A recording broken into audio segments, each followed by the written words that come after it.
जो अंत और प्रारंभ है, हर युग का वो आरंभ है। ब्रह्मांड जिसने है रचा,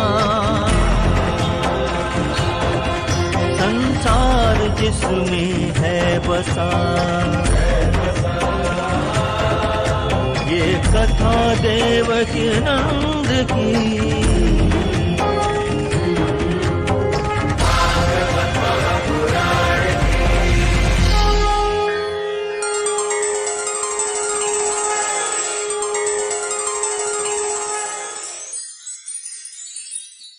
अनेक अनेक कथाएं हैं, पर सूर्यवंश की ओर चलते हैं और सूर्यवंश में भी भगवान श्री राम की कथा सुनाएंगे हम आपको, क्योंकि यहाँ अयोध्या पास में है, प्रयाग पास में है, काशी पास में है।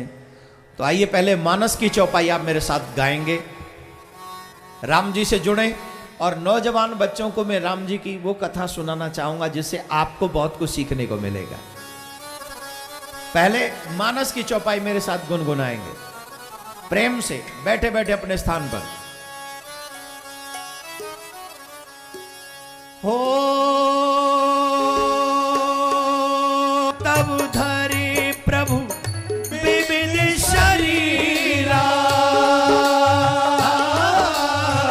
हरहि कृपा निधि सज्जन पीरा। राम सिया राम, सिया राम जय जय राम।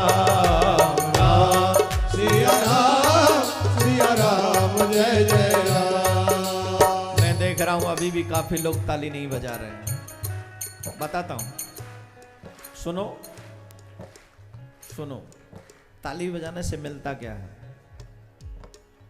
आपने सुना होगा कि मेरे हाथों की लकीरों में गम तो बहुत थे, मेरे हाथों की लकीरों में गम तो बहुत थे, पर मेरे सदगुरु की कृपा ने उन्हें हसीन बना दिया।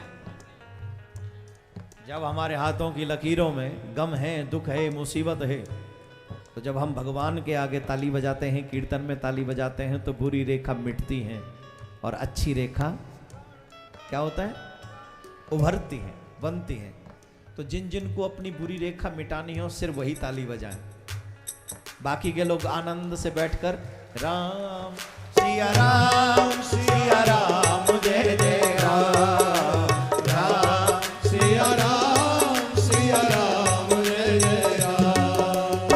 बहुत से लोग ताली बजा रहे हैं, देखो कैसे, रुको ना, देखो ऐसे। अब ऐसे अगर करोगे तो रेखा मिटेंगी? ईमानदारी से बताओ, ऐसे मिट सकती हैं?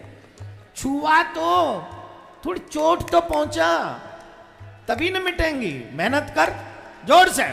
राम सिया राम, सिया राम जय जय राम। राम सिया राम, सिया राम जय जय राम।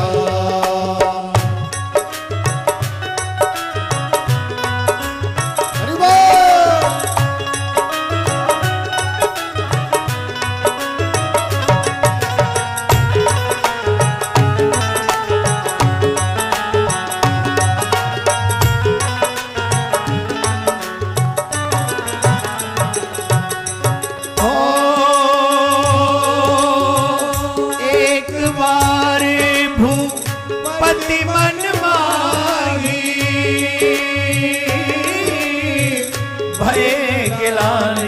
मोरे सुतनाई। राम सिया राम, सिया राम जय जय राम। राम सिया राम, सिया राम जय जय राम। गुरु ग्रह गय तुरत महिपाल, चरण लाग कर विनय विशाल। निज दुख सुख सब गुरु ही सुनाय, सब वशिष्ठ बहुविध समझायो। धरऊ धीरे भई है सुचारी, त्रिभुवन वेदित भगत भयहारी। राम सिया राम, सिया राम जय जय राम। राम सिया राम, सिया राम जय जय राम। श्रृंगी ऋषि वशिष्ठ बुला,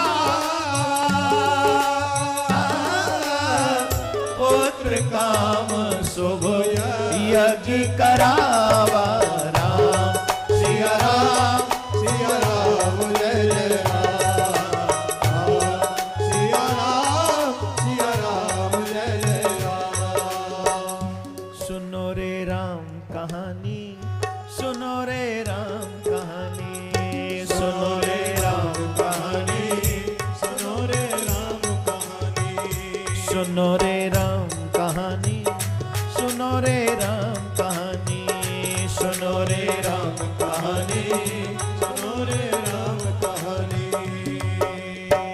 कहत सुनत आवे, कहत सुनत आवे अखियों में पानी, राम कहानी, सुनो रे राम कहानी, सुनो रे राम कहानी, सुनो रे राम कहानी। श्री राम जय जय राम, श्री राम जय जय जय राम। बोलो श्री राम जय जय राम, श्री राम जय जय राम। ओ श्री राम जय जय राम, श्री राम जय जय राम। श्री राम जय जय राम, श्री राम जय जय राम। श्री राम जय जय राम, श्री राम जय जय राम। क्या बोलना पड़ेगा? और जोर से बोलना पड़ेगा, और जोर से। इतने लोग बैठे हुए हैं, स्वर्ग में 4 लोग इकट्ठे नहीं मिलेंगे कथा सुनने के लिए। ये तो मृत्यु लोक ही है जहां ये सौभाग्य मिलता है कि कथा सुनो तो स्वर्ग जाओ। स्वर्ग में नहीं मिलनी है कथा सुनने को। ये कृष्ण जन्म महोत्सव सिर्फ यहीं हो सकता है, वहां नहीं है। वहां तो सुख भोगो और भागो। स्वर्ग क्या है? एक होटल की तरह है, जितना पेमेंट करोगे उतना आनंद मिलेगा। और जिस दिन पेमेंट खत्म उस दिन स्वर्ग से धक्का मार के निकाल दे, भागो यहां से। लेकिन यहां पर कमाया जा सकता है, भगवान के नाम का धन कमाया जा सकता है। जितना कमा लोगे तुम्हारे साथ जाने वाला है। राधे राधे बोलना पड़ेगा। जब बात एक बार की बात है, महाराज चक्रवर्ती दशरथ, नाम आप सबने सुना है, सूर्यवंश में, रघुवंश में। सूर्यवंश में महाराज हुए चक्रवर्ती दशरथ, जिनके 3 विवाह हुए।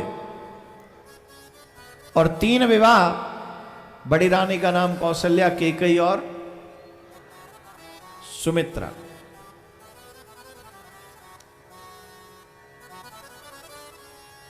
महाराज को एक कष्ट है कि इनके घर में कोई पुत्र नहीं है। महाराज को एक कष्ट है दशरथ जी को कि इनके घर में कोई पुत्र नहीं है, और वो तकलीफ है। तो जब भी कोई दुख हो, आप सबको एक सलाह दूंगा मैं, आपको दे दूं कि नहीं? जब भी कोई मुसीबत हो तो अपना दुख दुनिया वालों को मत सुनाना। जब भी रोने का मन करे तो दुनिया वालों के आगे मत रोना। जब भी मन अशांत हो तो दुनिया वालों को अपना दुख मत रोना। तो बोले ये दुनिया वाले दुख नहीं घटाने वाले। अच्छा बताओ, ये दुख घटाते हैं कि बढ़ाते हैं? जोर से बोलो। जिसके घर में पुत्र ना हो उसे दुनिया जब तक पुत्र ना हो जाए तब तक कोसती रहती है। अच्छा एक और बात बताएं, पूछे मतलब, जिसके पुत्र नहीं होता उसे ज्यादा कोसता कौन है? देवियां या देवता? जोर से बोलो। देवता तो नहीं। दादाजी कहते एक हो जाता तो कष्ट मिट जाता, कहते दादाजी। हाँ, जो पापा बना है बेटियों का वो कभी कभी कहता है एक हो जाता तो ठीक है। नहीं देख सो कि भगवान के आज के युग में बेटी और बेटा कोई कम नहीं है ना, ये कहते हैं ना। और देवियां अपनियों की तो छोड़ो, सासू मां का सबसे पहले मुंह बनता है। सासू मां के बाद में ननद का मुंह बनता है। ननद के बाद में फिर अपनी मम्मी भी कम नहीं है। वो भी रोज मंदिर जा जाके मत्था टेकती है। एक बेटा हो जाए, फंद कटे, मेरी बेटी की मुसीबत खत्म हो जाए। और की तो बात छोड़ो, पड़ोसन जो बगल में झाड़ू लगाती है रोज आंगन के बाहर आके, जब जब ये दिखेगी तब तब ताने मारेगी, कैसे पता नहीं भगवान ने क्यों नहीं सुनती, इतना पूजा पाठ करती।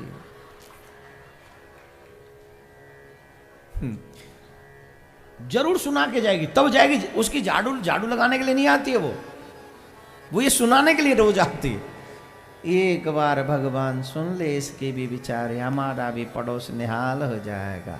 हाँ, तू ही तो इसका ध्यान रखेगी, फिर बाद में रामकली कहेंगे। ये बच्चों को बैठा ले, आना जाना न करें ये। राधे राधे। अब दशरथ जी के पुत्र नहीं है कोई, क्या करें? दुनिया के आगे रो लिया तो दुनिया ने तो शादी करवा दी, एक की जगह दो, दो की जगह तीन, अभी भी नहीं है पुत्र, तो फिर क्या करें? तब आप सबको एक ही सलाह दूंगा, अगर जिंदगी में दुख आ जाए तो दो ही जगह रोना, या तो गुरु के आगे या गोविंद के आगे, और कहीं रोने की जरूरत नहीं। सिर्फ गुरु और गोविंद के आगे रोइए, आपका दुख हमेशा के लिए समाप्त, हमेशा के लिए समाप्त। रामचरित्र सुनिए, बहुत सुंदर चरित्र बता रहा हूं मैं आपको, विशेष तौर पे बच्चों के लिए, बाल गोपालों के लिए। ये बातें अपने बच्चों को जरूर सुनाया करो, ये कथाएं जरूर सुनाया करो।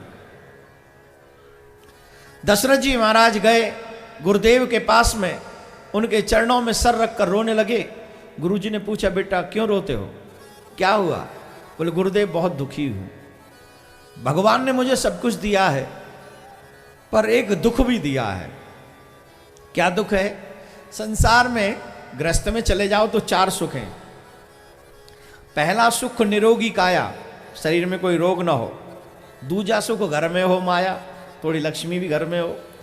तीजा सुख सुलक्षणा नारी, पत्नी आज्ञाकारी हो और पति भी, पत्नी के लिए पति अच्छा हो, पीने खाने वाला ना हो, पड़ा ना रहता हो, है ना? ऐसा पति मिल जाए तो अच्छी बात। आजकल ढूंढने से नहीं मिलता है। लड़के को देखने जाओ तो लड़के वाले ये कहते, पीना ना, छूता भी नहीं,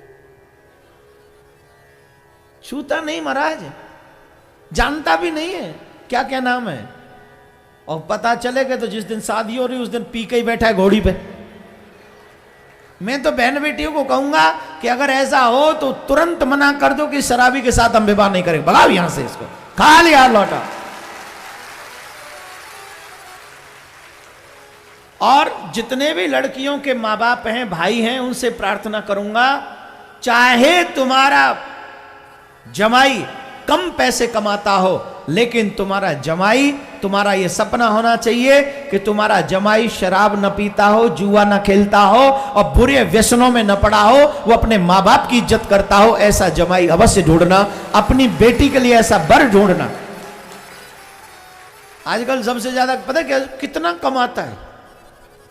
सबसे पहला क्वेश्चन है, कितना कमाता है? हाँ जी, ये कमाते हैं 1 लाख रुपए महीना। हो, सरकार की तो ऐसी कोई नौकरी नहीं है 1 लाख रुपए, 50,000 सैलरी है और 50,000 ऊपर से डाल लेता है। Listen to me my dear, 50,000 salary है, 50,000 ऊपर से कहां से डालता है? ये टेंट में से जड़ते हैं, कहां से? जरा आप बताइए कहां से आते ऊपर से? और देखो बड़ा खुश होके अपनी बेटी का सगाई उससे करा है, 1 लाख रुपया कमाता है। रिश्वतखोर को अपना जमाई बनाने के लिए तैयार हो गया। आने वाली पीढ़ी कैसी होगी? कैसी होगी आने वाली पीढ़ी? ये घमंड वाली बात है क्या कि तेरा जमाई 50,000 रुपए रिश्वत लेता है? हर माँ बाप को चाहिए कि एक ऐसा जमाई ढूंढे, चाहे वो 25,000 कमाता हो लेकिन रिश्वत न लेता हो। मैं अपनी बेटी उसे दूंगा। बेटी मुसीबत थोड़ी जो किसी के भी पल्ले बांध दो। बेटी धन है और किसी अच्छे को दो वो धन, हर किसी को मत पकड़ा दो। ये ढूंढिए, ये समझिए, तभी आनंद मिलेगा। बोलो राधे राधे। जोर से बोलना पड़ेगा। देखिए, तो आज के बाद रिश्वतखोर को ना, एकदम मना। श्री दशरथ जी महाराज कहते हैं, पहला सुख निरोगी काया, दूजा सुख घर में हो माया, तीजा सुख सुलक्षणा नारी, और चौथा सुख पुत्र हो आज्ञा। ये चार सुख जिसके घर में हैं वो गृहस्थी परम सुखी है। महाराज मुझे सब कुछ भगवान ने दिया है, लेकिन मेरे घर में पुत्र नहीं है, जिसका मुझे दुख है। पुत्र नहीं है ये तो मुझे भी पता है, पर दुखी होने की क्या बात है। आज अधिक लोग हैं, पुत्र क्यों चाहिए हमको। अधिकांश, मैंने पहले दिन ये बात बोली थी पर आज फिर बोल रहा हूं, पुत्र इसलिए चाहिए जिससे वो मेरे बुढ़ापे में मेरी क्या करेगा, क्या करेगा, मेरे बुढ़ापे में मेरी सेवा करेगा। अब ईमानदारी से बताओ, बुढ़ापे में तुम्हारा बेटा तुम्हारी सेवा करता है कि जो नई नौदरी अभी बहू लेके आया है उसकी सेवा करता है? सच्ची बताना, झूठ मत बोलना, झूठ नहीं। आप मत सुनना इस बात को जो इधर बैठी है राइट हैंड साइड, मेरे कानों में उंगली डाल लो आप। सच बताओ, किसकी सुनता आपका बेटा, इधर की कि आपकी? क्यों सुनता है जानते हो? क्योंकि आपने बच्चे को पुत्र धर्म बताया ही नहीं था बचपन में। बेटी को सिखाया नहीं था कि बेटी यहां बेटी है, दूसरे के घर में बहू जा रही है बन के, और जब बहू बन के जा रही है तो उसके बेटे को उससे अलग मत करना, वरना तेरी भाभी मुझे तेरे भाई से अलग करवा देगी। ये नहीं सिखाया था। फिर भी हमने कहा कि मुझे ऐसा बेटा चाहिए जो मेरा बड़ा होके जब मैं बूढ़ा हो जाऊं तो मेरी सेवा करेगा। क्या करेगा? जोर से बोलिए। ये मेरा लेफ्ट हैंड पूरा पोर्शन बताइए, बेटा सेवा कर रहे हैं क्या बुढ़ापे में? कर रहे हैं तो यूं कर दो, नहीं कर रहे हैं तो यूं कर दो। करो जोर से, ऊंचा उठा के। ये देखो, नीचे कर लो। अब वैसे गलती हमारी है जो हम सोचते हैं कि हमारा बेटा बुढ़ापे में हमारी सेवा करेगा। भगवान से ये कभी मत मांगो कि मेरा बेटा मेरी सेवा करे। भगवान से अगर मांगना हो तो ये मांगो कि मुझे ऐसी जिंदगी देना कि मुझे कभी किसी की सेवा की जरूरत ही ना पड़े। मुझे नहीं चाहिए सेवा, मुझे ऐसी जीवन दे दो जिससे मैं जब तक जिंदा रहूं अपने धर्म की, अपने देश की, अपने समाज की, अपने बुजुर्गों की सेवा करूं, बल्कि मैं किसी से सेवा कराऊं। कौन कौन मेरी बात से एग्री है? इतनी शक्ति हमें दे न दाता, मन का विश्वास कमजोर होना, हम चले नेक रास्ते पे हमसे भूल कर भी कोई भूल होना। इतनी शक्ति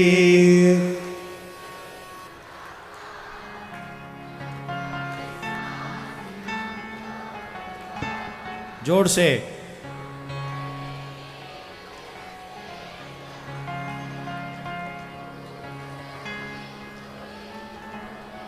हमारे भाई लोग रुक गए, माताओं ने पूरा कर दिया। यही माताओं का गुण है। माताओं को गाना बहुत अच्छा आता है। एक कथा सुनाता हूं बहुत अच्छी।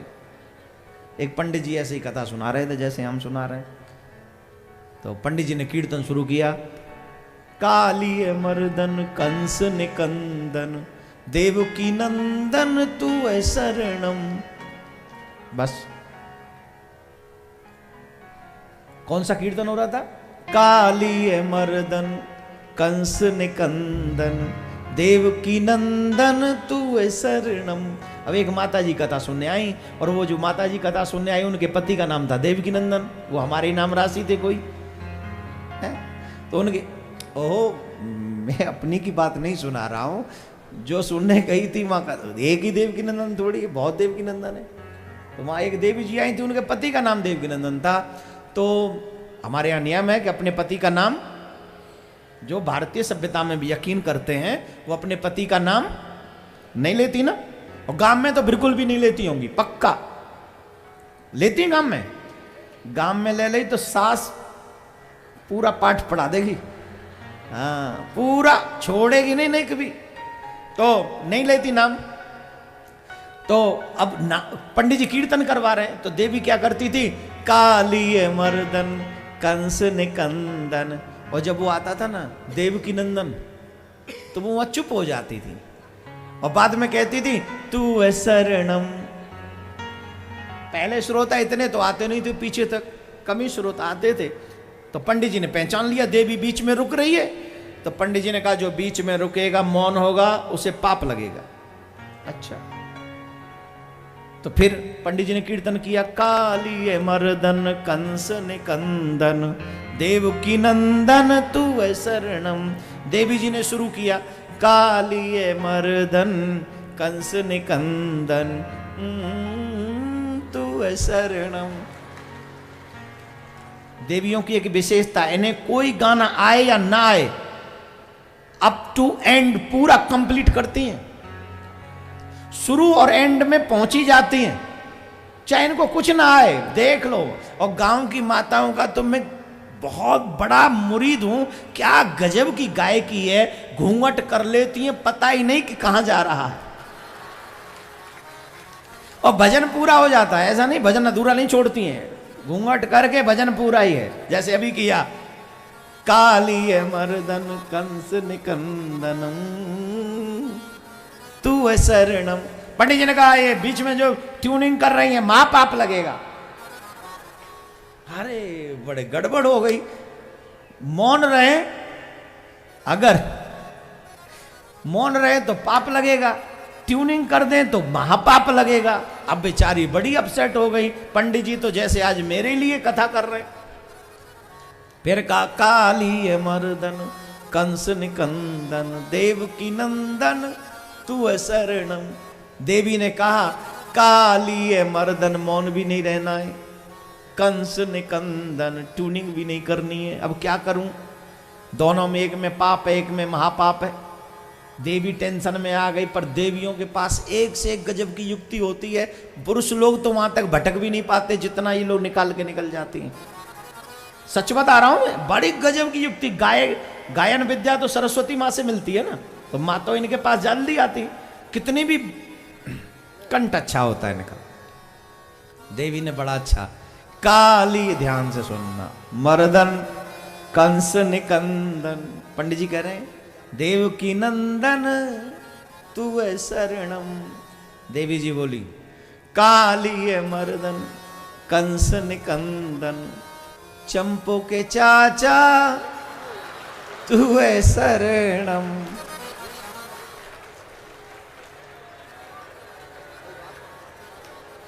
जोर से बोलना पड़ेगा। अब चंपो नाम था उसकी बड़ी बेटी का, और ये गांव की रिवाज है कि हम अपने पति को अपने बड़े बच्चे के नाम से बुलाते हैं, हाँ या ना बोलो। यूपी में तो फुल फिट है ये। ए पप्पू के पापा, इते आओ, इते आओ, पांव छुआओ फिर जाओ। ए पप्पू की मम्मी, ऐसे बोलते हैं। तो देवी जी ने क्या कहा, चंपो के चाचा। पंडित जी बोले, तू शरणम, देवी तेरे को धन्य है। तो ऐसा ये भारतीय संविधान है, माताओं का पुराण अलग ही है। गुरुदेव ने कहा, चिंता मत करो, धरऊ धीर होई हैं सुतचारी, त्रिभुवन विदित गत वैहारी। चिंता मत करो, एक नहीं, दो नहीं, तीन नहीं, चार चार पुत्र होंगे। और गुरु की आज्ञा हुई, यज्ञ हुआ, पुत्रेष्टि यज्ञ हुआ, और फिर भगवान राघवेंद्र का प्राकट्य हुआ। भाई प्रकट कृपाला, किस किस को याद है? मैं नहीं गाऊंगा, तुम गाओ। भाई प्रकट कृपाला कौसल्या हर्षित में तारे अद्भुत रूप, लोचन अभिरामा निज आयुध। इंग्लिश मीडियम हाथ जोड़ के क्यों बैठे हो? बोलो। ये सिखाया नहीं क्या कॉन्वेंट स्कूल वालों ने तुमको? शांत। जितने भी कॉन्वेंट वाले अब वो बोलेंगे, बोलो। है। जितना वो पढ़ाया, अगर कास्ट रामायण पढ़ ली होती तो आज मम्मी पापा को भी नजरें न चुरानी पड़ती। मालूम है? याद आता है कि नहीं?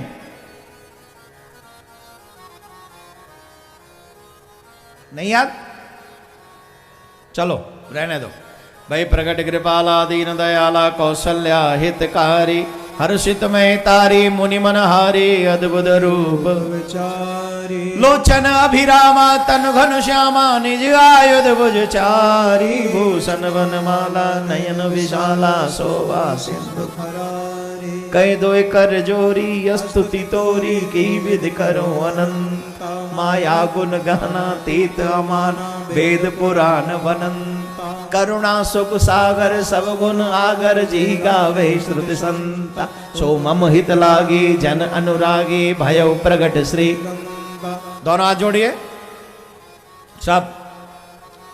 ब्रह्मांड निकाया निर्मित माया, रोम रोम प्रतिवेद कहे, मम उर्सो वासी ये उपहासी, सुनत धीर मत उपजा जब ज्ञाना, प्रभु मुस्काना, चरित बहुत विध कीन चे, कई कथा सुहाई मात बुझाई, जी प्रकार सुत प्रेम, माता पुन बोली सोमति डोली, तजौ तात ये रूपा, की जैसे सुलीला अति प्रिय शीला, यह सुख परम सुने बचन सुजाना, रोदन ठाना होए बालक सुर, यह चरित जगावई हरिपद पावई, तेन परई भवकूपा। कॉन्वेंट स्कूल में पढ़ने वाले बच्चे बुरा न माने, सच ये है। मैं ये नहीं कह रहा कि कॉन्वेंट में मत पढ़ो, जहां पढ़ना है पढ़ो, लेकिन keep in touch your religion, अपने धर्म से जुड़े रहो। जो लोग विदेशी पढ़ाई पढ़कर अपने देश की सभ्यता भूल जाते हैं, न वो वहां के रह पाते हैं, ना वो विदेशी पढ़ाई पढ़ो। आज के युग में बहुत जरूरी है, आवश्यक है, आगे बढ़ने के लिए जरूरत है, लेकिन निवेदन यही है, keep in touch with your religion always. हमेशा अपने धर्म से जुड़े रहो, अपनी परंपरा अपने संस्कारों से जुड़े रहो, ये हम सब के लिए अच्छा है। कौन कौन बच्चा सफल होना चाहता है अपनी जिंदगी में? जो बच्चे सफल होना चाहते हैं जिंदगी में हाथ उठाएं, मैं उसे उनको मतलब उपाय बताऊंगा अभी।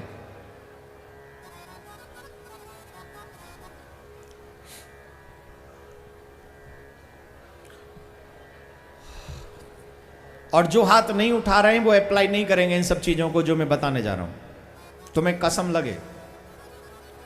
उपाय परफेक्ट है, सफल हो गए ही। अच्छा, आप लोगों की नजर में मैं सफल हूं कि असफल हूं? जवाब दीजिए, सफल हूं कि असफल हूं? है? कई लोग तो जलते हैं। तो मैंने भी यही किया है और वही उपाय आपको बताने जा रहा हूं। कौन कौन चाहता है सफलता हमें मिले? हाथ उठाकर बताएं। नीचे करिए। Selfish, too selfish. नीचे करिए हाथ, शांत होके सुनिए। आप कल्पना कीजिए, एक तरफ रावण की महासेना और एक तरफ राम जी के साथ सिर्फ बानर। एक तरफ ब्रह्मा जी से पाए हुए वरदान कि मैं किसी से न मरूं, बानर मनुज जात दो बारे, और दूसरी तरफ भगवान श्री राम। फिर भी विजय किसकी हुई? क्यों हुई? क्योंकि राम ने यह सब किया जिसको जीत के लिए, जिस सक्सेस के लिए, जिस सफलता के लिए हर एक मानव को करना चाहिए। विदेशी लोगों ने किसी षड्यंत्र के तहत हमारी सभ्यता को नष्ट किया। जब ये लोग हम पर आक्रमण कर रहे थे और हम पर शासन कर रहे थे, तो इन लोगों ने कहा कि भाई ऐसी इन भारतीयों के पास में क्या ताकत है कि हमसे जीत, हम इन पे शासन भी कर रहे हैं तो भी हमारे मानसिक तौर पे गुलाम नहीं है, क्या है इन पे। तब उनको पता चला कल्चर, इनकी सभ्यता, इनके संस्कार, इनकी ताकत है, इनका धर्म इनकी ताकत है। उन्होंने कहा एजुकेशन सिस्टम अगर इनका डिसमिस कर दिया जाए, गड़बड़ कर दिया जाए, तो इनकी ताकत कम हो जाएगी। और आज देख लो, जो पुराने लोग हैं वो आज भी अपने इरादों के पक्के हैं और वो मजबूत हैं, उन्हें कोई हरा नहीं सकता। लेकिन आजकल के जो लोग हैं, जो मॉडर्न एजुकेशन में आ गए, जिन्होंने अपने धर्म से रिश्ता तोड़ दिया, उनकी स्थिति बड़ी नाजुक हो गई है, उन्हें आसानी से हराया जा सकता है। तो भगवान श्री राम ने ऐसा क्या किया जिसकी वजह से लंका का राजा रावण भी राम जी को हरा नहीं सका। राम जी के पास में कौन सी पावर थी, राम जी के पास में कौन सी शक्ति थी? जरा सावधानी से सुनना मेरे भाई बहन। कौन कौन बच्चे हैं जो गुड मॉर्निंग करते हैं मम्मी पापा को सुबह उठ के? गुड मॉर्निंग और गुड नाइट कौन कौन करता है? जो करते हाथ उठाइए, नीचे करिए। कौन कौन सुबह उठ के अपने माताजी पिताजी को चरण छूकर उनको प्रणाम करते हैं? चरण छूकर।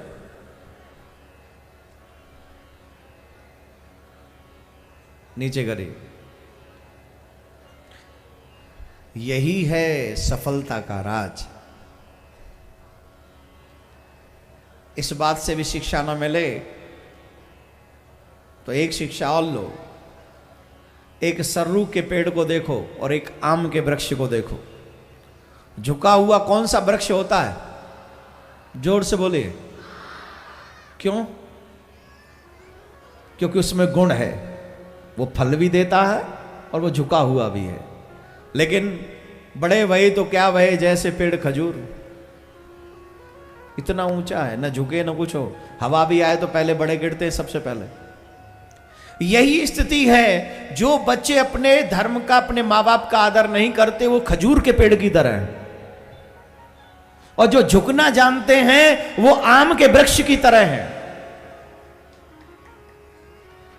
आम के वृक्ष की विशेषता, आम के वृक्ष की विशेषता, उसमें आप पत्थर भी मारो तो आपको फल देता है। किसी ने आम के वृक्ष से पूछा, अरे भाई तुम इतने भी कोमल क्यों हो, ये लोग आपको मारते हैं और आप इनको फल देते हो? बोले ये अपनी दुष्टता नहीं छोड़ते, तो मैं अपनी साधुता कैसे छोड़ दूं? इनका स्वभाव बन गया है मुझे उल्टा सीधा या पत्थर मारना, लेकिन मेरा स्वभाव है इनको फल देना, इनको मिठास देना, मेरा स्वभाव है ये। झुकना है आम के वृक्ष की तरह। भगवान श्री राम से सीखो। प्रातः काल उठ के रघुनाथा, मात पिता गुरु नावई माता, आयसो मांगे करई पुर काजा, देख देख ही हर सई राजा, आयसो मांग करई वेद पुराण सुनई मन लाई, आप कहीं अनुजय समझाई। भगवान श्री राम क्या करते हैं? माता पिता के चरणों में, गुरु के चरणों में सर झुकाकर प्रणाम करते हैं। उनकी आज्ञा के अनुसार ही जो संसार के कार्य हैं वो करते हैं। कोई भी कार्य करने हो तो माता पिता से आज्ञा लेकर करते हैं, गुरुजन से आज्ञा लेकर करते हैं। और सबसे बड़ी बात क्या करते हैं? बोले वेद पुराण सुनई मन लाई। खुद वेद पुराण की कथा सुनते हैं और जो सुनते हैं वही अपने भाइयों को सुनाते हैं। सुनते भी और सुनाते भी। जितने भी अनमैरिड बच्चे यहां पर बैठे हैं हाथ उठाइए। अनमैरिड बच्चे ऊंचा करिए ना थोड़ा सा, काहे शर्माते हो? पीछे तक देखिए, बहुत बच्चे आए। लगातार कौन कथा ज्यादा सुनी है यहां पर? लगातार सुन रहे? सच बताइए, ये कथा हमको कुछ जीवन में सीखने के लिए देती है या नहीं? जोर से बोली। आप सबसे नहीं पूछ रहा हूं, मैं बच्चों से पूछ रहा हूं। जिन जिन बच्चों को लगता है कि भागवत या कोई भी पुराण या वेद या राम कथा में सीखने को देती है, वो हाथ उठाकर बताएं।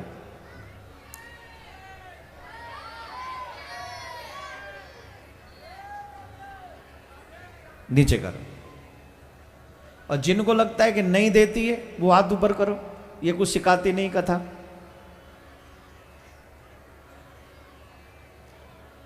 इसका मतलब है सभी लोग इस बात से सहमत हैं कि अधिकांश कथाएं हमें जीने को शिक्षा देती हैं, जीवन जीना सिखाती हैं, हमें अच्छा व्यवहार सिखाती हैं। सहमत है ना?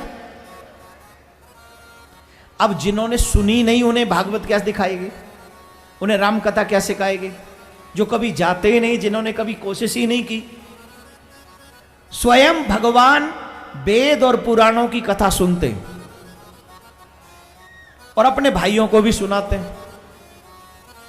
क्यों? क्योंकि ऋषि मुनियों ने हमें बताया है जीवन कैसे जीना चाहिए और जीवन कैसे नहीं जीना चाहिए।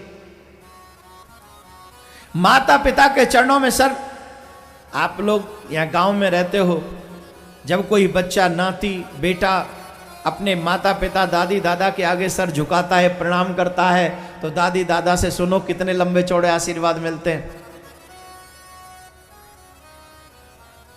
ये सब गांव में ही मिलते हैं, अब शहरों में नहीं मिलते हैं आशीर्वाद। दूधो नहाओ पूतो फलो, गंगा जमुना तक बारी फुलवारी, बोलते हैं कि नहीं? यहाँ बोलते हैं कि नहीं? शहरों में ये सब सुनने को नहीं मिलता आजकल। शहरों में बच्चे बोलते गुड मॉर्निंग मॉम, बच्चे भी, मम्मी भी कह देती गुड मॉर्निंग टू। खत्म। कोई आशीर्वाद नहीं मिलेगा आपको, कोई भी आशीर्वाद आपको मिलने वाला नहीं। आशीर्वाद मिलता है सर झुकाने वालों को। बोलो राधे राधे।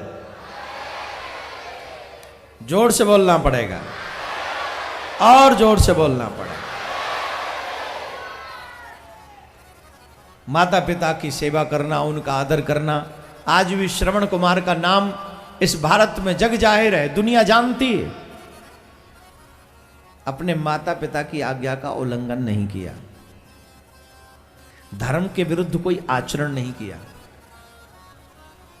सिर्फ अपने गुरु का नहीं, साधु संत कभी भी मिल जाए, भगवान श्री राम आदर के साथ कितना उनका आदर करते कोई बता नहीं सकता। भगवान श्री राम के पास में माता पिता का आशीर्वाद की पावर थी। बच्चों से एक बात कहूंगा, जितना अच्छा आशीर्वाद आपके मां बाप आपको दे सकते, कोई और नहीं दे सकता, कोई नहीं दे सकता।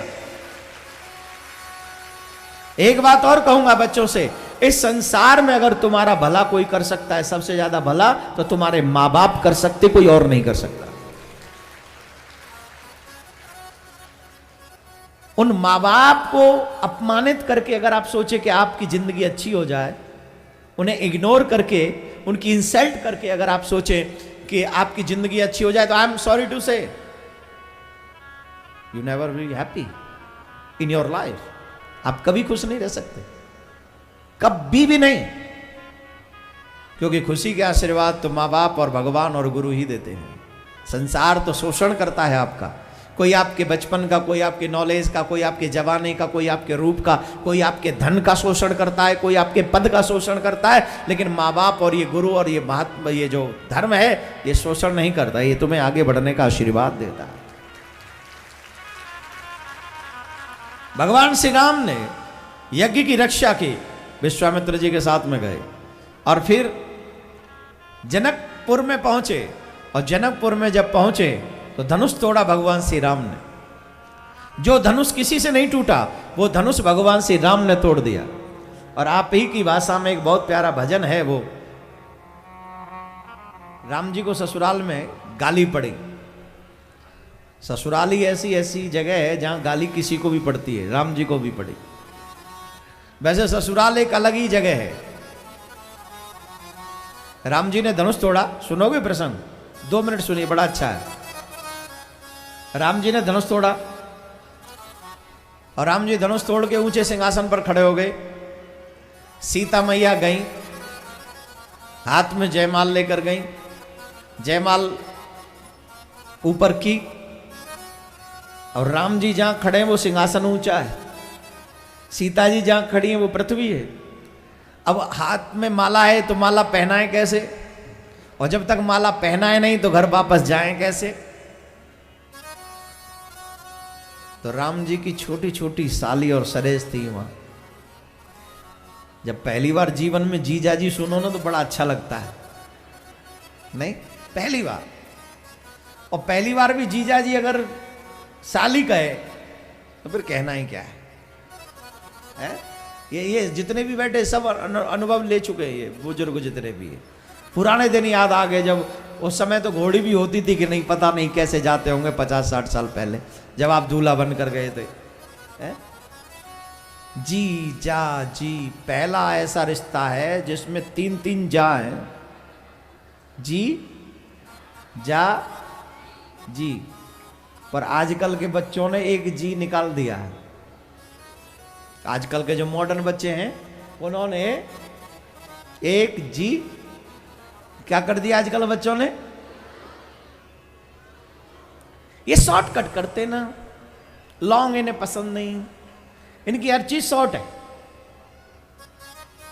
रिश्ता भी शॉर्ट ही रखना चाहते, जब तक रखा रखा, नहीं तो गेट। क्या गजब है।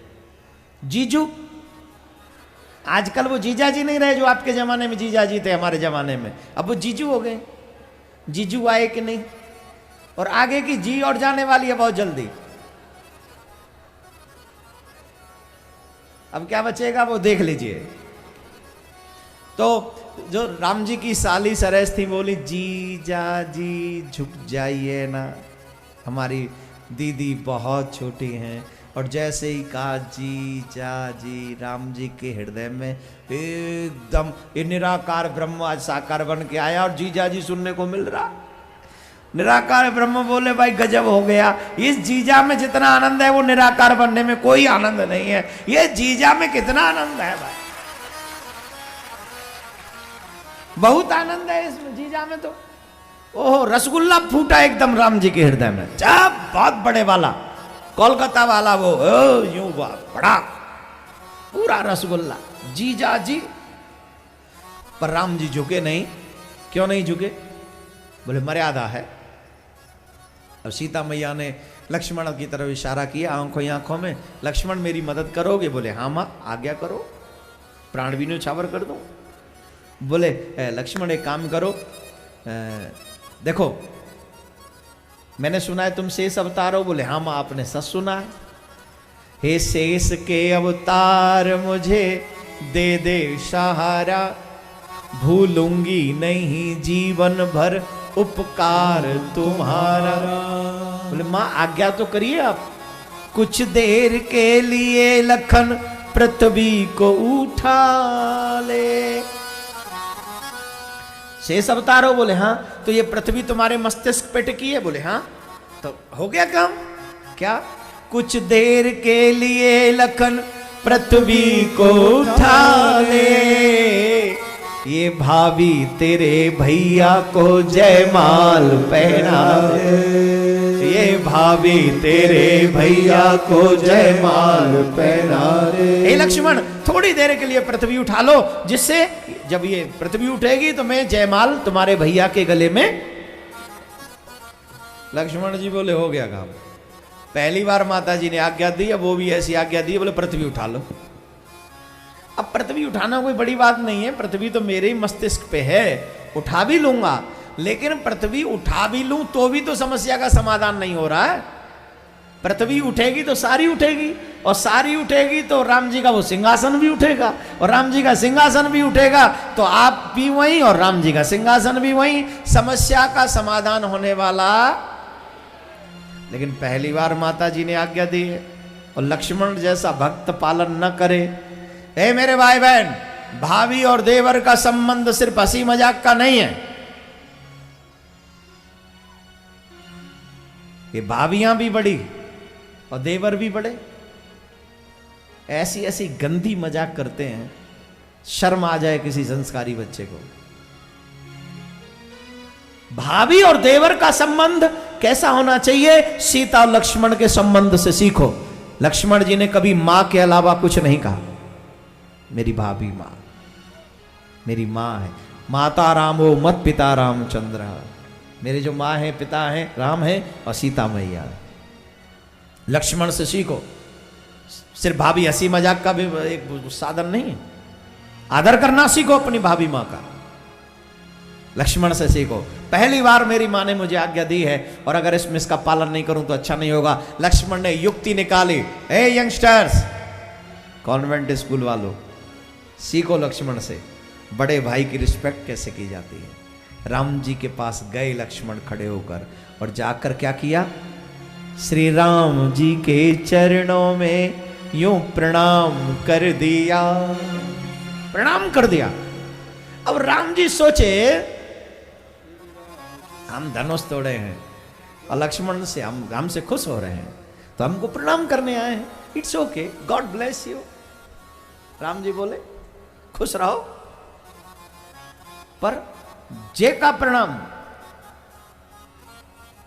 प्रणाम नहीं इन्होंने चरणों में समाधि सी लगा दी, समाधि सी लगा दी। समाधि प्रणाम तो ये ना, एक दो जो भी एक दो श्लोक बोल रहे हो प्रणाम करके खड़े हो जाओ, जाओ, पर ना वो तो झुके हैं। सभी नौजवानों से कहूंगा किसी के आगे झुकना हो तो ऐसे झुक जाओ मेरे प्यारे कि जब उसे उठाने की जरूरत हो तो वो भी तुम्हारे आगे झुक जाए, इतने विनम्र बन जाओ। वैसे भी कहते हैं ना, झुकना तो इंसान की शान होती है।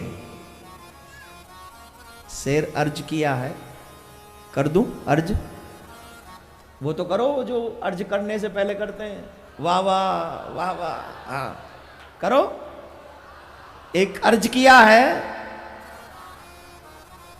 इतनी बुरी वाह वाह, अर्ज किया है, अर्ज किया है। झुकना तो इंसान की शान होती है। हाँ हाँ, झुकना तो इंसान की शान होती है, अक्कड़ मुर्दे की पहचान होती है। अक्कड़ मुर्दे की पहचान होती है। जो झुकना नहीं जानता वो जीते जी मर गया। लक्ष्मण से सीखो कैसे झुकना चाहिए। राम जी के आगे झुक गए। अब राम जी समझ रहे हैं इतना लंबा प्रणाम तो लक्ष्मण आज तक नहीं किए, आज बहुत लंबा प्रणाम हो रहा है। झट राम जी से क्या छिपा है, श्री राम जी भी जान गए दोनों की बात को। समझ गए भाभी देवर की आपस में बतियाली होली है। तब चलो अभी लक्ष्मण के आगे तो भैया जो ज्यादा भक्त होता है ना स्वामी, उसके आगे झुक जाता है। श्री राम जी भी जान गए दोनों की बात को, सर नीचा कर उठान लगे लखन भ्रात को। इतने में जानकी ने जयमाल पहना दी। जोर से बजाओ जब बजानी है तो। इतने में जानकी ने जयमाल पहना दी। जय रामचंद्र आपकी जय जय हो जानकी, जय रामचंद्र आपकी जय जय हो जानकी। तो जय बात हुई। लक्ष्मण जी इतने झुक गए कि राम जी को जब उठाना पड़ा तो स्वयं झुक गए और सीता माँ ने उनको जयमाल, बोले सीता मैया की जय। ये कथा इसलिए भी सुनाई है क्योंकि यही सीता मैया, मैया की कथा नहीं सुनाएंगे तो मैया नाराज हो जाएगी। हमारे यहाँ आकर भी निकम्मा हमारी बात नहीं सुना रहा है, तो माता जी की कथा जरूर सुना। अब वैसे भी सीता माँ प्रत्येक भारतीय स्त्री के लिए एक सबसे सच्चा उदाहरण है, जीता जागता उदाहरण है। अपने परिवार के लिए, अपने संसार के लिए, अपने पति के लिए किस तरीके से नारी धर्म का पालन करना चाहिए, वो सीता माँ एक बहुत बड़ा उदाहरण भारत में मिलता है। भारत से बाहर कहीं नहीं मिलता है। मिलता है कहीं भारत में? सिर्फ भारत में। हम लोग तो भाग्यशाली, हमारे सामने तो ऐसे बहुत उदाहरण नहीं। तो जब राम जी ससुराल में पहुंचे तो वहां की मिथिला वासिनी राम जी को गालियां दे रही हैं। अब ये गाली सुनोगे कि कृष्ण जन्म की ओर चलोगे? सुनेंगे गाली? बहुत अच्छी गाली देती है मिथिला भाषा है?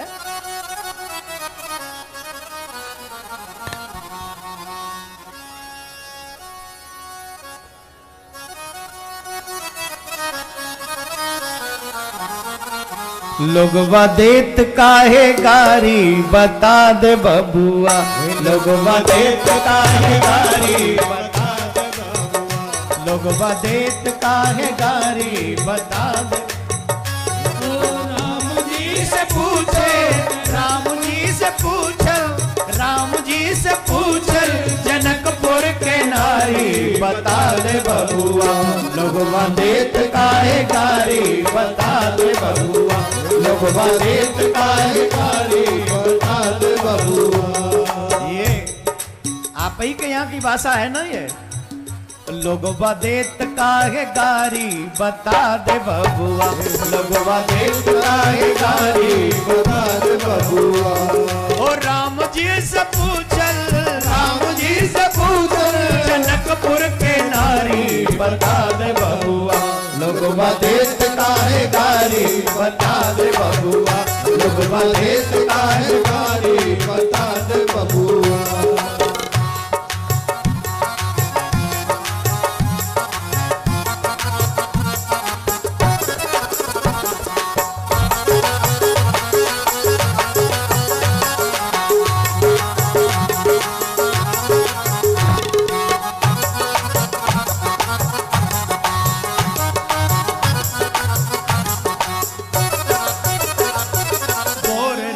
दशरथ और गोरी कौशल्या, गोरे राजा दशरथ और गोरी कौशल्या, गोरे राजा दशरथ और गोरी कौशल्या, गोरे राजा दशरथ और गोरी कौशल्या, गोरी कौशल्या हो गोरी कौशल्या, गोरी कौशल्या गोरी कौशल्या। ओ राम जी से पूछल, राम जी से पूछल जनकपुर के नारी बता दे बबुआ, लोगवा देत काहे गारी बता दे बबुआ, लोगवा देत काहे गारी बता दे बबुआ।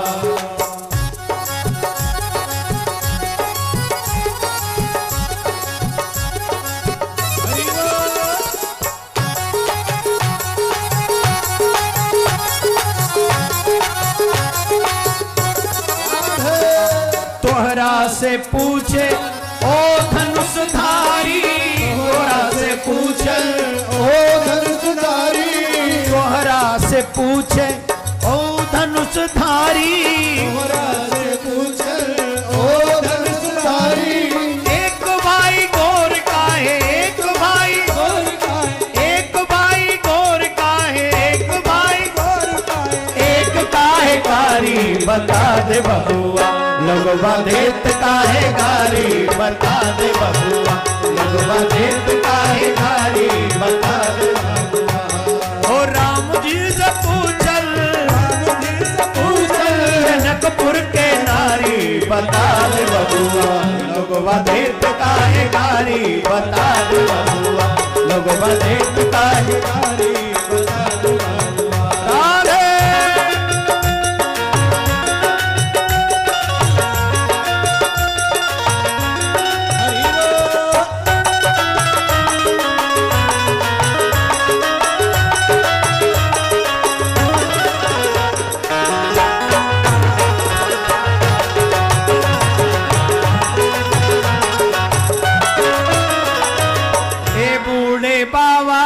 पाकल पाकल दाढ़ी, बूढ़े बाबा के पाकल पाकल दाढ़ी, बूढ़े बाबा के पाकल पाकल दाढ़ी, बूढ़े बाबा के पाकल पाकल दाढ़ी। देखे में पातर पातर, देखे में पातर पातर खाए भरे थारी बता दे बबुआ, लोगवा देत काहे गारी बता दे बबुआ, लोगवा देत काहे गारी बता दे बबुआ। राजा दशरथ जी करेले होशियारी, राजा दशरथ जी करेले होशियारी, राजा दशरथ जी करेले होशियारी, राजा दशरथ जी करेले होशियारी। एकटा मर्द पर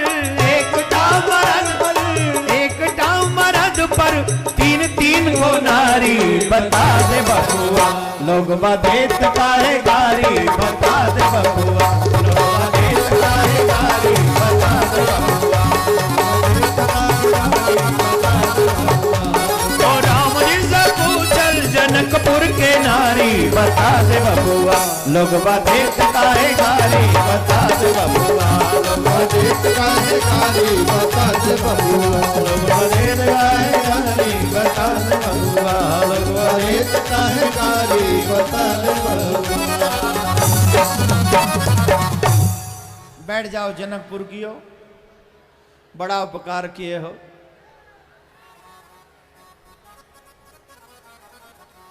अब बचे हैं 24। एकदम शांत, कार्यकर्ताओं से निवेदन आवाज न करें। और अब हम और आप सभी चलते हैं कृष्ण महोत्सव की ओर। बोली कृष्ण कन्हैया लाल की जय, श्री राघवेंद्र सरकार की जय, भागवत महापुराण की जय।